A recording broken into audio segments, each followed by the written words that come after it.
Assalamualaikum warahmatullahi wabarakatuh. Semoga semua yang nonton selalu dalam kesehatan dan keberkahan dari Allah Subhanahu wa Ta'ala. Inilah definisi bid'ah menurut para Ustadz Kondang Indonesia. Mereka mewakili kelompok masing-masing antara Wahabi dan Aswaja. Kira-kira yang manakah yang paling berdasarkan referensi dalil-dalil syar'i dan logika yang tepat? Ada Ustadz Dr. Khalid Basalamah. Kaidah mengenal bid'ah bagaimana dan ciri-ciri sesuatu bisa dikatakan bid'ah. Ada juga Ustadz Adi Hidayat. Mengada-ngadakan sesuatu yang tidak ada petunjuk, dalil, dan atau contoh dari kedua. Ada juga Ustadz Ahmad Zainuddin. Yang beramal tanpa ilmu merusak lebih banyak dibandingkan memperbaiki. Dan juga Profesor Dr. Ustadz Abdus Somad. Perbuatan tidak ada dalilnya bid'ah. Selama ada dalilnya tidak bid'ah. Ustadz Abdul Hakim bin Amir Abdad. Ini kejahilan yang termasuk kejahilan tingkat tinggi. Dan yang terakhir, Kiai Haji Dr. Yahya Zainul Ma'arif atau Buya Yahya. Yang penting ungkapkan rasa cinta, rasa senang, boleh. Nah, kok dikatakan bid'ah ini, Anda ini mulutnya kok terlalu penuh dengan bid'ah. Tidak berlama-lama lagi, marilah kita saksikan dan kita dengarkan dengan seksama penjelasan para ustadz berikut. Ada Ustadz Dr. Khalid Basalamah. Kaidah mengenal bid'ah bagaimana dan ciri-ciri sesuatu bisa dikatakan bid'ah seperti apa. Yang Nabi SAW tidak contohkan, tidak juga dicontohkan oleh para sahabat, ulama umumnya masukkan dalam kategori bid'ah. Gitu kan? Dan ini masuk dalam perilaku-perilaku, perbuatan-perbuatan, perkataan. Ini masuk di dalamnya. Ini yang disimpulkan oleh para ulama tentang masalah itu. Tentu istilah bid'ah disebutkan dalam hadis Irbat. Hadis Nabi SAW yang masyhur, beliau mengatakan, alaikum bisunnati wa sunnatul khulafa rasyidin mahdiyina min ba'di addu 'alaiha bin nawajid. Ini hadis sahih yang ma'ruf, yang hampir semua umat Islam kalau belajar hadis tahu hadis ini. Kata Nabi SAW, berpegang pada sunnahku dan sunnah khulafa rasyidin setelahku, berpegang teguhnya walaupun dengan berpegang teguhlah pada keduanya walaupun dengan gigi geraham kalian. Lalu Nabi SAW berkata, wa iyyakum wa muhdatsatil umur, dan hati-hati dengan muhdatsat. Tahu muhdatsat itu apa? Hadatsa, ya. Muhdats ini artinya sesuatu yang baru. Hati-hati dengan perbuatan-perbuatan yang baru, yang tidak ada panduannya, tidak ada tuntunannya. Baru artinya tidak saya contohkan, tidak ada juga dalam khulafa rasyidin. Karena di awal hadis kan berpegang pada sunnahku dan sunnah khulafa rasyidin. Berarti yang dimaksud dengan muhdats di sini kembali kepada dua itu. Berpegang teguhlah pada keduanya walaupun dengan gigi geraham kalian, dan hati-hati dengan muhdatsat, baru-baru yang tidak ada dalam sunnahku, tidak ada dalam sunnah khulafa rasyidin, gitu kan? Fa inna kulla muhdatsin bid'ah. Semua yang muhdatsah, yang tidak ada saya contohkan, tidak khulafa rasyidin contohkan, maka dia adalah perbuatan bid'ah. Wa bid'atin dhalalah, dan perbuatan bid'ah itu artinya yang tidak saya contohkan, tidak khulafa rasyidin contohkan adalah bid'ah, dan bid'ah itu akan membawa pelakunya pada kesesatan. Sesat maksudnya apa? Keliru melangkah karena tidak ada panduan wahyunya, gitu kan? Wa inna dhalalan finnar, dan kesesatan akan membawa pelakunya ke dalam api neraka. Ini sabda Nabi SAW. Beliau menyampaikan masalah itu. Dari sini ulama simpulkan, sunnah sama bid'ah adalah dua hal yang berlawanan. Yang hidupkan sunnah berarti mematikan bid'ah. Yang hidupkan bid'ah berarti matikan sunnah. Karena memang sudah begitu dia. Ini memang penjelasan dari hadis Nabi SAW tadi. Allahu a'lam. Ustadz Adi Hidayat. Kalimatnya oleh para khatib khususnya di hari Jumat. Baik. Fa inna asdaqal hadits kitabullah. Sungguh kalimat-kalimat yang paling benar, sifatnya mutlak kebenarannya, itu hanya Al-Quran, kitabullah. Maka mustahil ada kerancuan di dalamnya, maka kita tidak boleh meragukannya. Wa khairal hadyi hadyu Muhammadin sallallahu alaihi wasallam. Dan petunjuk terbaik, jika ada yang memberikan petunjuk, maka yang terbaik yang bersumber dari Nabi Muhammad sallallahu alaihi wasallam. Misal, ada yang mengajarkan Anda tentang kejujuran, maka pengajaran itu tidak akan pernah mengalahkan petunjuk Nabi Muhammad SAW tentang berbuat jujur. Ada yang mengajarkan misalnya tentang keadilan, maka sifat adil itu tidak ada yang mengalahkan dari sifat keadilan yang pernah diajarkan Muhammad SAW. Maka setiap yang mendapatkan pengajaran dari beliau, Anda mesti praktekkan dan tunjukkan kepada lingkungan bahwa Anda yang terbaik. Makanya sifat umat ketika mengikuti petunjuk Quran, mengamalkan petunjuk Nabi, maka turun pujian dari Quran langsung di Quran surah 3 Ali Imran ayat 110. Kuntum khaira ummah. Kalian umat terbaik. Khair itu maksudnya baik dalam segi sifat. Kalau sifat menjadi sikap, berubah jadi ma'ruf. Jujur itu sifat. Ketika Anda bekerja disogok kemudian Anda menolak, jujur misalnya, itu sikap. Yang pertama khair, yang kedua ma'ruf. Kata Al-Quran, Anda itu dari sifat saja mesti lebih baik dibanding yang lain. Kalau ada orang jujur, Anda mesti lebih jujur. Kalau ada pemimpin yang lain adil, Anda mesti lebih adil. Kalau ada orang sabar, Anda harus lebih sabar. Karena kita punya dua pedoman terbaik untuk mewujudkan itu semua. Ketika Anda bisa menjadi seperti itu, maka dimanapun Anda tinggal akan terangkat harkat, martabat, dan kemajuannya. Karena motivasi Al-Quran selalu menghadirkan lebih baik. Sekarang itu saripatinya diambil oleh bangsa-bangsa di tempat lain, diterapkan oleh mereka. Dan kita buang-buang energi untuk mencelaknya karena nggak ada kerjaan. Yang jadi pertanyaan, tanyakan pada diri kita, kenapa mereka mau mengambilnya, kita tidak menerapkannya? Jepang, kamu bisa, kamu bisa, kamu bisa. Bahkan hanya dalam urusan permainan, Benteng Takeshi, kalimat itu keluar. Kamu bisa, kamu bisa, kamu bisa. Ditiru oleh Korea. Nippon bisa ini, kami harus bisa ini. Itu dari sejak TK. Masuk sekolah, lebih baik dari Jepang, lebih baik dari Jepang. Jepang bikin Honda, dia bikin Hyundai. Hyundai itu bahasa Koreanya Hyundai. Bikin. Jepang bikin ini, Korea bikin ini. Jepang ke Piala Dunia, Korea ke Piala Dunia. Masuk, masuk, masuk, dan sebagainya. Indonesia, mesti banyak, harus lebih baik. Jangan bergaul dan bergulat di komentator saja. Kita unggul di komentator, tapi kita harus masuk ke lapangan. Unggul. Ya, Kang, banyak itu umpan sedekah, umpan 378. Wah, wah, luar biasa. Tendangan berkelok, tendangan melewati samudra. Waduh, masya Allah. Santri, santri, santri, baby shark, lalalala, macam-macam lah pokoknya.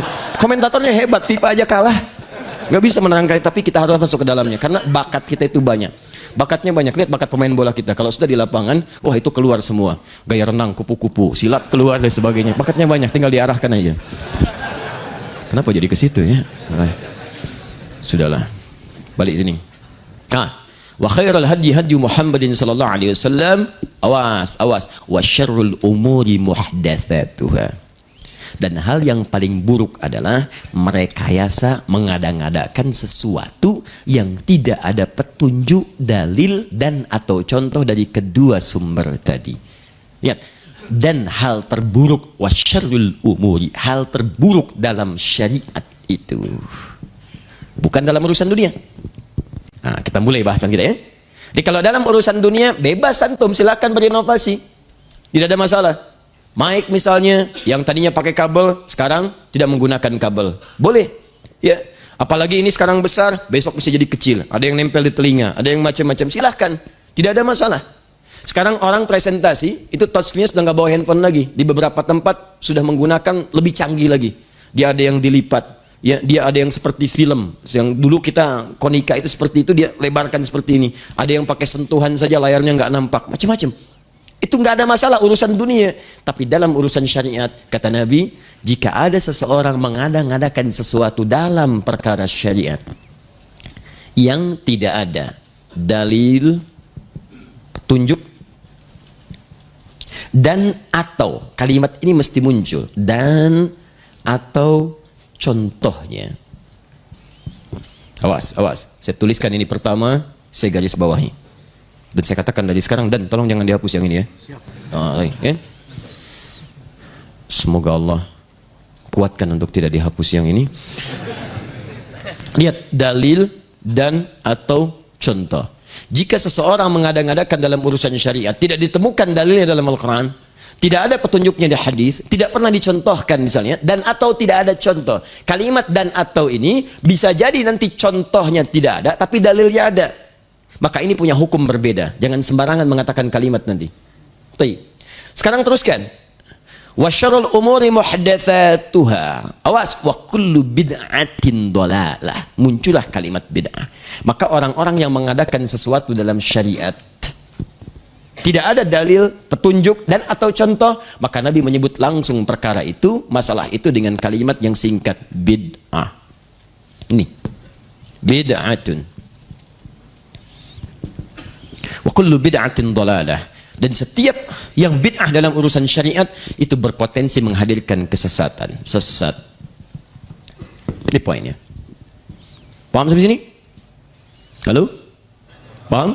Baik. Jadi kalau kita kemudian ingin pahami apa itu bid'ah dalam pengertian syariat, maka Nabi memberikan definisi. Kata beliau, segala hal yang diada-adakan dalam urusan syariat ditarik dalam nuansa syariat, padahal tidak ada dalil, tidak ada petunjuk dan atau contoh sebelumnya. Mengerti sampai sini? Baik. Kalau dipahami, maka lihat konsekuensinya. Pertama, kullu bid'atin dhalalah. Setiap yang diada-adakan bisa tersesat. Dhalalah itu bisa untuk pribadi, bisa untuk orang lain. Jadi kalau ada orang berkreasi dalam urusan syariat, berinovasi dalam urusan syariat, dia bisa tersesat, orang lain bisa ikutan sesat. Itu yang bahaya. Awas, hati-hati, itu yang sangat berbahaya. Dan yang kedua, setiap amal yang ia kerjakan dari hasil inovasi itu, maka langsung oleh Nabi diberikan penjelasan detil tanpa penafsiran. Hadis riwayat Al-Bukhari nomor hadis 6259, hadis Muslim nomor hadis 1718. Perhatikan, man ahdatha fi amrina hadza ma laysa minhu fahuwa raddun. Maka siapa yang berkreasi, berinovasi, menghadirkan sesuatu yang tidak ada kaitan dengan urusan syariat kami, fahuwa raddun, maka dia tertolak. Raddun bermakna mardud. Ditolak. Ditolak. Baik. Tolak sudah, nggak ada hubungan. Tolak, tolak, tolak, tolak. Pisah. Sesuatu yang ditolak terpisah. Bahkan kalimatnya raddun. Raddun itu kata para ulama hadis itu bermakna mardud. Mardudun. Raddun artinya mardud. Tapi kalau Anda belajar fikih lughah, ada kaidah mengatakan begini. Ziyadatul mabna tadullu ala ziyadatil ma'na. Kalau satu kalimat bertambah hurufnya, maka ini menunjukkan beda arti dari sebelumnya, mengalami perluasan dan perpanjangan. Ini tertolak, ini juga tertolak. Tapi kenapa kalimat tertolaknya tidak menggunakan mardud atau raddun? Kalau kalimatnya menggunakan mardud, itu artinya cara penolakannya lebih panjang, lebih halus. Jauh, jauh, jauh, tidak langsung ditolak. Kadang-kadang basa-basi kayak orang melamar tapi tidak disukai. Tapi kalau yang ini, raddun, kalimatnya singkat, padat, cepat, menunjukkan sesuatu yang berlangsung dengan cepat tanpa basa-basi.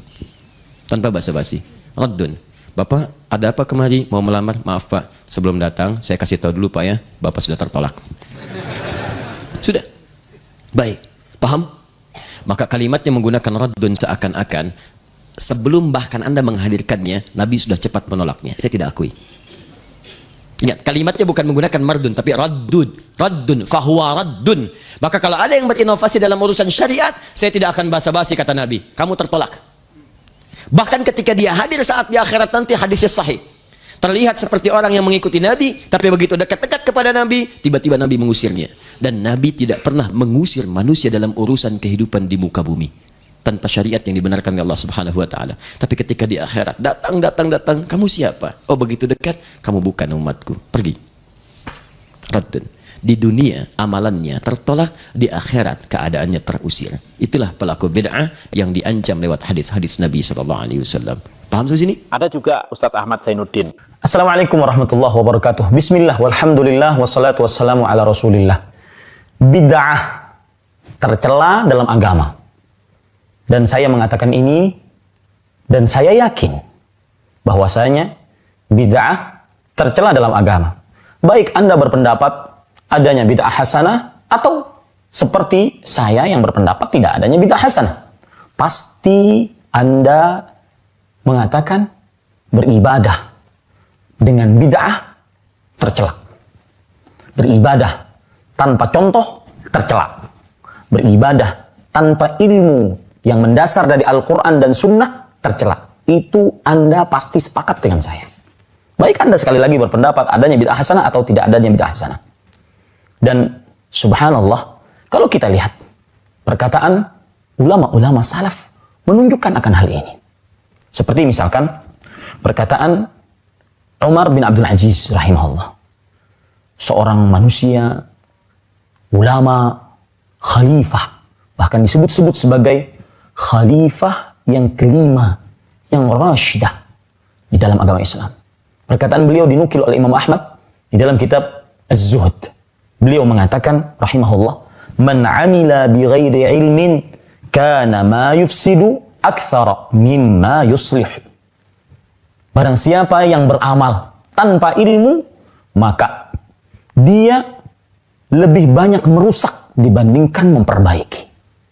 Sekali lagi perkataan ini pasti disepakati oleh siapapun dari kaum muslimin. Yang beramal tanpa ilmu, yang beramal dengan bid'ah, merusak lebih banyak dibandingkan memperbaiki. Dan ini bukan dari kantong saya. Ini adalah perkataan seorang tabi'in terkenal, Umar ibn Abdul Aziz rahimahullah. Maka beramallah dengan dasar ilmu. Jangan pernah beramal tanpa ilmu. Apapun bentuknya, ucapankah, perbuatankah, besar kecilkah, lahiriah, batiniyahkah, maka usahakan berdasar dari Al-Quran dan Sunnah yang sahih. Sekali lagi, pasti Anda sepakat. Meskipun Anda orang-orang yang berpendapat bahwa di sana ada bid'ah hasanah. Pasti sepakat dengan saya dan perkataan Umar bin Abdul Aziz. Yang beramal tanpa ilmu merusak lebih banyak dibandingkan memperbaiki. Ayo tuntut ilmu, baru amalkan. Jangan beramal tanpa ilmu. Wassalamualaikum warahmatullahi wabarakatuh. Dan juga Profesor Dr. Ustadz Abdus Somad. Apa itu bid'ah? Bid'ah membuat sesuatu yang tidak dibuat oleh Nabi Muhammad SAW. Tidak ada dalilnya dari 3 aspek: qauli, fi'li, takriri. Perbuatan yang tidak ada dalilnya bid'ah. Jangan dikatakan perbuatan yang tidak dibuat Nabi bid'ah. Perbuatan yang tak ada dalilnya bid'ah. Karena kalau dikatakan yang tidak dibuat Nabi bid'ah, Nabi tidak pernah pakai peci. Tunjukkan saya mana hadis Nabi pakai peci. Berarti peci ini bid'ah. Nabi mimbarnya tangganya dari depan. Ini masjid tangganya dari belakang. Berarti mimbar ini bid'ah. Mimbar Nabi tangganya dari depan, 3 lantai, 1, 2, 3. Jadi yang dimaksud dengan bid'ah perbuatan yang tidak ada dalilnya. Misalnya jam 12 siang ada bapak-bapak di panas terik tegak menghadap matahari. Pak, bapak ngapain? Aku mengagungkan Allah di bulan Rajab. Bid'ah itu, karena tidak ada dalilnya sama sekali. Tapi selama ada dalilnya, tidak boleh kita katakan orang itu melakukan perbuatan bid'ah. Malam Jumat baca Yasin, kumpul 10 orang baca Yasin. Yasin wal Qur'anil Hakim innaka laminal mursalin. Bid'ah. Loh, coba lihat dalilnya. Yang dibacanya itu Quran apa Quran? Quran. Baca Quran apa pahala? Yasin itu Quran atau enggak Quran? Quran. Man qara'a Yasin fi lailatin, siapa yang baca Yasin suatu malam, asbaha maghfuran lah, subuhnya sudah diampuni dosanya. Mestinya baca Quran itu semua, tapi karena dia enggak sanggup semua, dia pilih hati Quran. Hati Quran itu Yasin. Sentuhlah dia tepat di hatinya, dia akan jadi milikmu untuk selamanya. Makanya orang sebelum ngapal Quran semua, yang dihafal hatinya dulu. Itu sebelum ngapal Quran, yang dihafal hatinya dulu. Apa hati Quran? Ya Yasin. Tapi jangan hatinya aja seumur hidup, yang lain juga. Nah, jadi jangan salahkan orang baca Yasin. Baca Yasin bid'ah. Loh, Yasin kan Quran. Baca Yasin malam Jumat nggak masalah. Seumur hidup baca Yasin masalah. Karena banyak surat yang lain. Baca juga Al-Fatihah, Al-Baqarah, Al-Nisa, Ali Imran, An-Nisa, Al-Maidah, Al-An'am. Nah, jadi mudah. Perbuatan tidak ada dalilnya bid'ah. Selama ada dalilnya tidak bid'ah. Ustadz Abdul Hakim bin Amir Abdad. Apa bid'ah? Bid'ah secara bahasa sesuatu yang tidak ada contoh sebelumnya. Itu secara lugah. Tidak ada contoh sebelumnya. Pengeras suara ini bid'ah bukan? Bid'ah tidak? Bid'ah lugatan. Secara lugah. Pesawat bid'ah. Lampu listrik bid'ah. AC bid'ah lugatan. Karena memang tidak ada pada zaman Nabi sallallahu alaihi wasallam. Istilahan, secara istilah syar'iyyah, bid'ah itu adalah sesuatu yang tentunya diadakan, yang baru dalam masalah din agama. Dan Nabi SAW sendiri yang menjelaskan apa itu bid'ah secara agama pada hadisnya. Iyyakum wa muhdatsatil umur. Fa inna kulla muhdatsatin bid'ah. Bid'ah itu pasti muhdats. Sesuatu yang baru di dalam apa? Din. Karena Nabi SAW sebelumnya menjelaskan apa?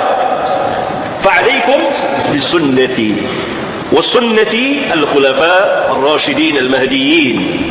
Addu 'alayha bin nawajis. Wa iyyakum wa muhdatsatil umur. Baru, awaslah kamu, hati-hatilah kamu dengan perkara-perkara yang baru. Jadi perkara yang baru yang apa? Duniawiyah atau din? Din. Karena sebelumnya Nabi SAW memerintahkan berpegang dengan sunnah. Ini sunnah din. Sunnah inilah yang dipegang oleh al-khulafa ar-rasyidin al-mahdiyyin. Yani ijma' mereka, bukan orang per orang di antara mereka. Ijma' mereka.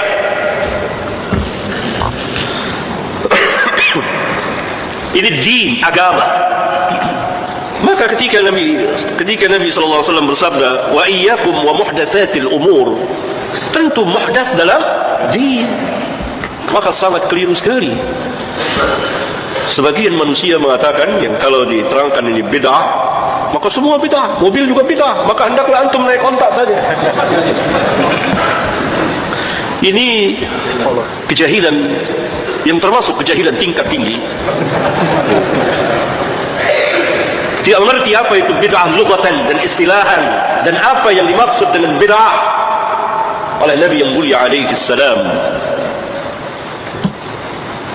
Perkara yang baru yang tentu saja berdasarkan hadis ini, dan Nabi SAW sendiri yang menjelaskan ta'rif bid'ah itu. Maka dapat kita urut, pertama, dia sesuatu yang diadakan di dalam din, agama, bukan duniawiyah.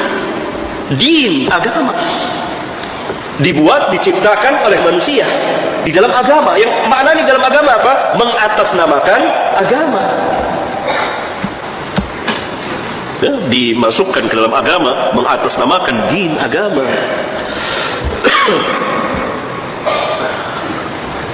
Oleh karena itu yang tidak masuk dalam bagian agama tidak masuk ke dalam bid'ah, tapi bisa masuk ke dalam maksiat. Zina bid'ah atau maksiat? Maksiat. Mana ada yang bilang zina itu bid'ah. Tapi kalau zina itu sudah dimasukkan ke dalam bagian agama, maka selain dia maksiat, dia juga bid'ah. Contohnya apa? Nikah mut'ah. Barakallahu fikum.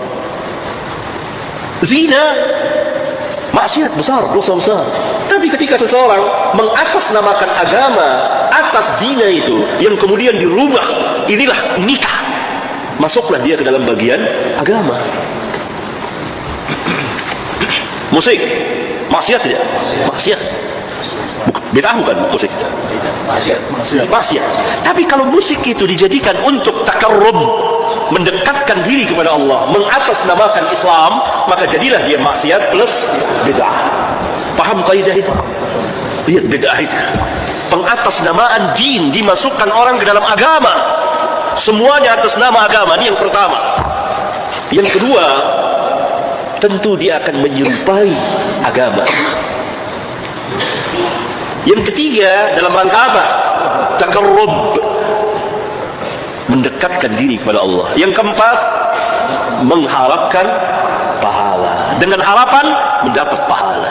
Ini urutannya, tertibnya. Itulah bid'ah. Karena itu pada hakikatnya bid'ah dan ahli bid'ah mengistidrak, memberikan catatan kaki terhadap Rabbul Alamin. Rabbul Alamin mengatakan, al-yawma akmaltu lakum dinakum. Syari' Rasulullah SAW mengatakan bahwa beliau telah menjelaskan segala sesuatunya dan seterusnya. Lalu bid'ah dan ahlinya, ahli bid'ah ini memberikan catatan kaki. Ada ini yang belum sempurna, ada 1, 2, 3, 4, 5. Istidrak terhadap Rabbul Alamin. Karena itu alangkah besarnya bid'ah dan ahli bid'ah itu.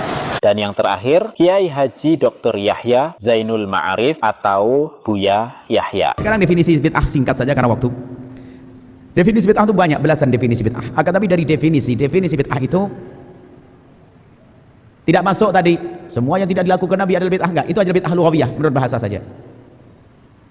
Hal-hal baru Itu adalah namanya bid'ah, itu secara bahasa.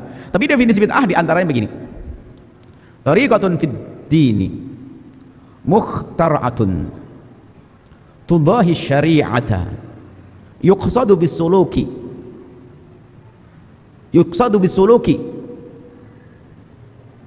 alaiha al-mubalaghatu fit ta'abbudi. Tariqatun fid dini, cara beragama, seperti cara amalan ibadah, cara sholat, cara puasa. Mukhtaratun, yang dibuat-buat, gak ada dalilnya, dikembalikan pada Quran gak ketemu, dikembalikan ke hadis gak ketemu. Tudahi syari'ata, yang menyerupai dengan yang ada dalam syariat. Wa suatu bisuluki alaiha, tujuannya dia melakukan yang demikian itu apa? Kenapa dia melakukan sesuatu itu? Al-mubalaghatu fit ta'abbudi, berlebihan dalam beribadah. Contohnya apa bid'ah yang jelas agar Anda punya gambaran? Tariqatun fid dini, cara beragama, contoh salat. Mukhtaratun, mengada-ada, enggak ada sumbernya, dikembalikan. Contohnya apa? Antara zuhur dengan subuh ini kok jauh banget ya, saya pengen jam 9 membuat sholat wajib 2 rakaat. Nah ini mengada-ngada, bid'ah. Urusan ibadah diada-adakan, tujuannya adalah kenapa ya, kayaknya kurang mantap, kurang saya, mubalaghah fit ta'abbud. Puasa Ramadan kalau cuma 30 dah kurang deh, apalagi musim-musim dingin, apalagi daerah dingin di mana Majalengka atas sana lah, saya pengen sholat bulan Ramadan, puasanya saya tambah deh, nggak boleh, bid'ah itu. Lihat contohnya begitu, tariqatun fid dini mukhtaratun, mengada. Artinya kalau dikembalikan kepada Quran dan hadis, dalil nggak bisa. Tapi jika amalan itu biarpun dianggap baru, tapi kalau bisa dikembalikan kepada hadis dan Quran, pada dalil, maka tidak akan dianggap bid'ah. Contohnya apa? Maulid Nabi bisa dikembalikan kepada dalil. Maulid Nabi maknanya gembira ke Rasulullah kok. Mengajak orang untuk cinta Nabi, mana ada larangan mengajak orang cinta Nabi? Mana ada larangan untuk mencintai Rasulullah? Mana larangan untuk bergembira dengan Nabi? Gak ada larangan di situ. Bahkan dihimbau dikembalikan kepada hadis yang bermacam-macam. Maka maulid adalah bukan bid'ah, tapi maulid adalah justru sunnah, bahkan wajib. Mau bergembira kok sunnah, wajib. Ada caranya bagaimana? Ya suka-suka Anda. Yang penting ungkapkan kegembiraan syukur Anda kepada Nabi. Kalau Anda nggak mau menghadiri acara maulid saya, bisa saja Anda demi kecintaan kepada Nabi, aku bergembira bulan ini bulan maulid Nabi, aku akan bagi duit 1 juta kepada jamaah, boleh. Apa lagi? Yang penting ungkapkan rasa cinta, rasa senang, boleh. Lah kok dikatakan bid'ah ini, Anda ini mulutnya kok terlalu penuh dengan bid'ah. Kalaupun Anda tidak mau sesuai dengan ijtihad Anda, kalau Anda mujtahid, yang melakukan maulid juga ijtihad, ya sudah, diam. Jangan racuni orang-orang kampung, atau bid'ah sesat, neraka, bahkan ada yang mengatakan kalimatnya lebih keji daripada zina. Innalillah. Mengadakan maulid Nabi lebih keji daripada zina. Ini karena ada kesimpulan yang berbahaya. Karena menganggap maulid Nabi adalah bid'ah, menganggap bid'ah lebih kejam dari zina kayak tadi itu. Berarti apa? Maulid Nabi lebih kejam dari zina. Wah, ini kesimpulan yang kurang ajar.